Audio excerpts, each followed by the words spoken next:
Today in Columbus, Georgia, we rejoice and celebrate the many achievements of our community. We participate in the wonderful cultural and educational institutions that renew our spirit and energize us.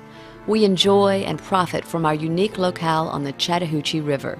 We appreciate and learn from the important historic legacy bequeathed to us by our predecessors.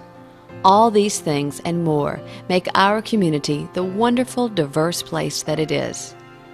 But what if Columbus had let those things slip away?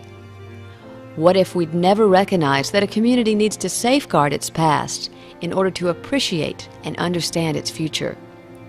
What if some people had not made those important and sometimes unpopular decisions long ago that have now brought us proudly into the 21st century?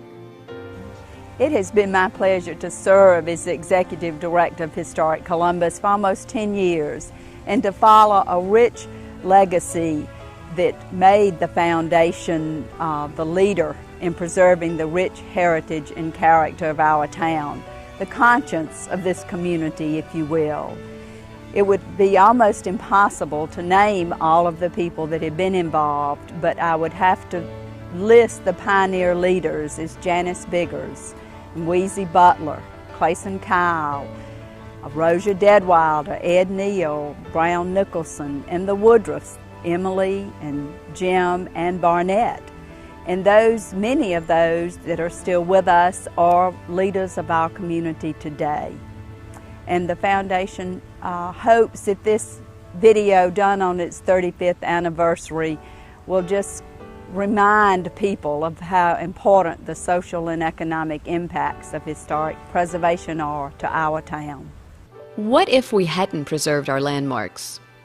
Across our nation, historic preservation has proven itself over and over again to be an essential element in the continuing cultural, social, and educational development of a community. It offers a sense of identity and continuity in an ever-changing world.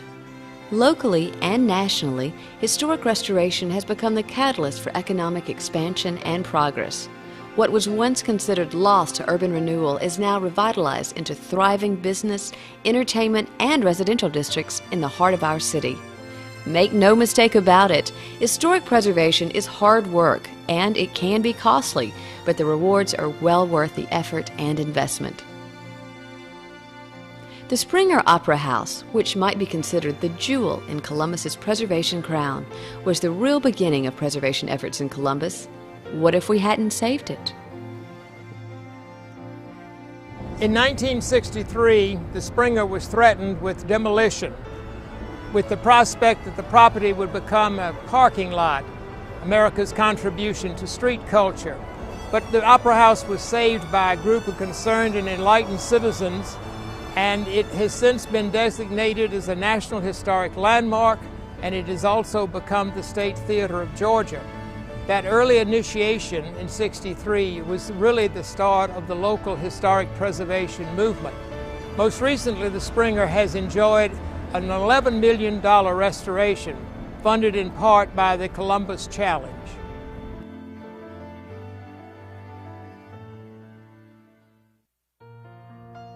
The Historic Columbus Foundation instituted our community's historic preservation movement in 1967 when they established the Historic District. With the help of the Columbus Junior League, the Historic Columbus Foundation created the Revolving Redevelopment Fund. The foundation has worked diligently to save, stabilize, or improve endangered and historically significant structures in the district, as well as throughout the entire city. When you look around this thriving and desirable downtown neighborhood today, it's hard to believe how far we've come in just a few short decades. Heritage Corner is at the center of the Historic District. The Walker Peters Langdon House, which is considered to be the oldest house in the city, was the first Heritage Corner structure. This federal cottage, along with the Pemberton House, the Woodruff Farmhouse, the Trader's Log Cabin, and the Italianate-style headquarters of the Historic Columbus Foundation, offer unique educational experiences. The focus is not only on historic architecture, but also on the personalities who lived in them and their contributions to local history. To experience a house museum like the Walker Peters Langdon House or the Greek Revival Pemberton Cottage is the next best thing to taking a walk back in time. You can also take a walk back in time when you visit Heritage Park, the most recent addition to the Heritage Corner area. Built through the combined generosity of the Bradley Turner Foundation, the Coca-Cola Foundation, the Historic Columbus Foundation, and many individual donors, this park symbolically tells the story of Columbus's industrial heritage from 1850 to 1910. The ABCs of our economic origins, agriculture, bricks, and Coca-Cola, are only a part of the narrative, which also includes lumber, foundries, textile, and grist mills, as well as the river's power and the city's workers who made it all happen. This park is a most innovative way to teach and preserve our commercial history. Across from Heritage Park is the Chattahoochee Promenade, which in many ways was the city's first effort to reunite itself with the river.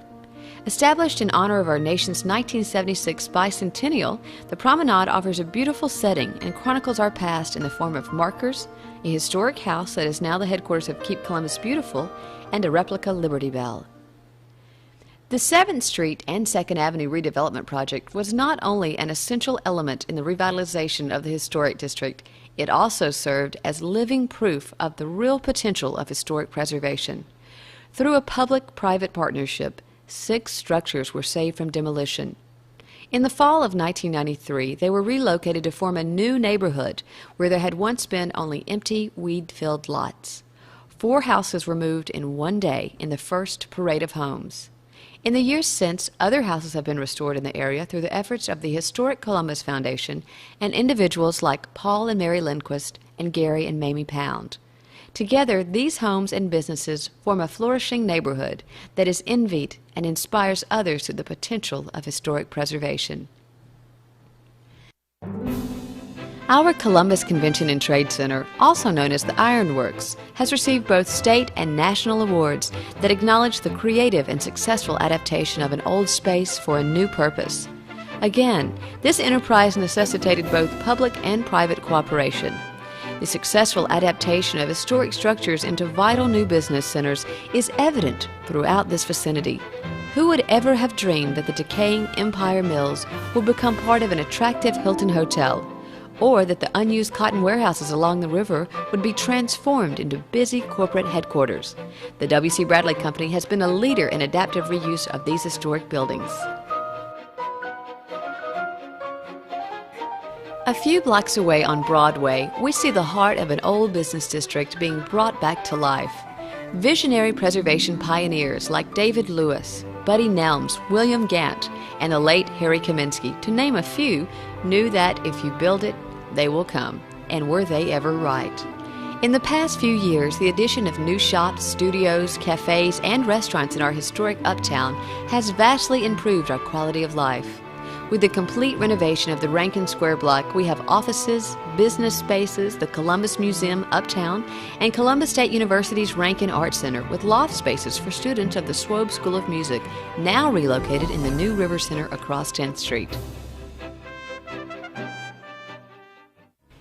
This kind of transformation could only have come about through concerted community efforts like funds raised during the recent Columbus Challenge and the ongoing initiative of historic preservation.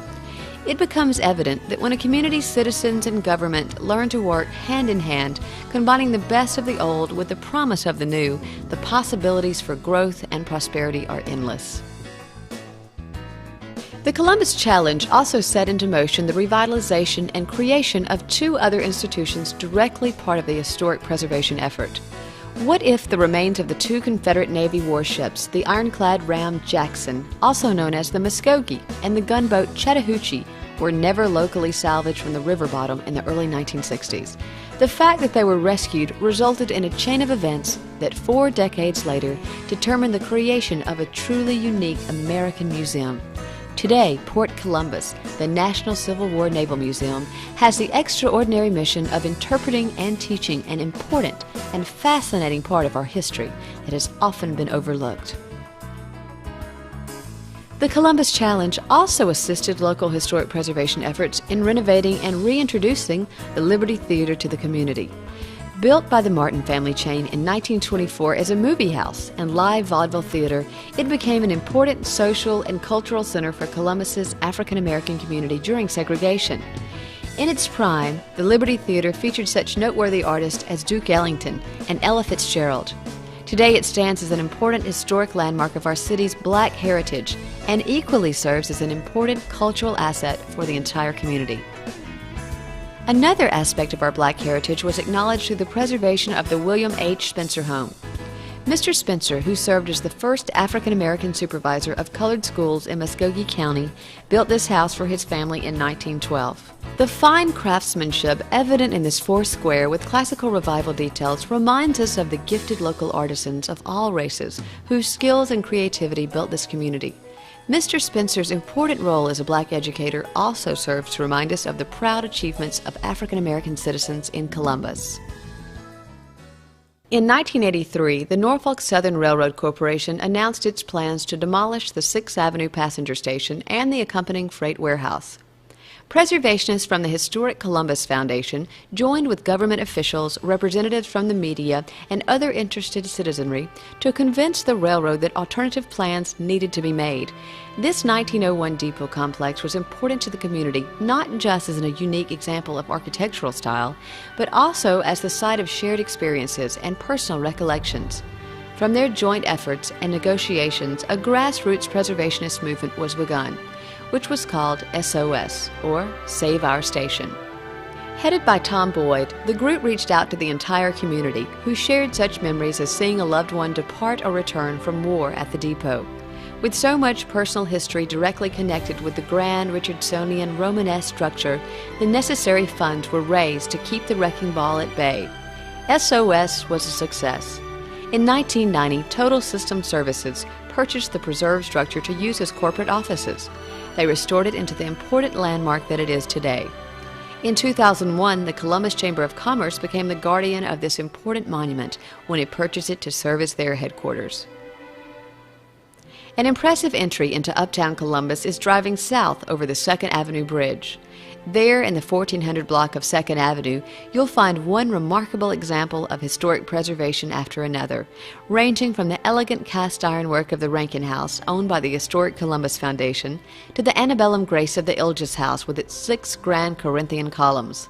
Farther down the block are 2 homes connected to the noted industrialist and philanthropist Robert F. Woodruff and family, as well as the Garrett Bullock House. All of these properties have belonged to the historic Columbus Foundation at one point in time.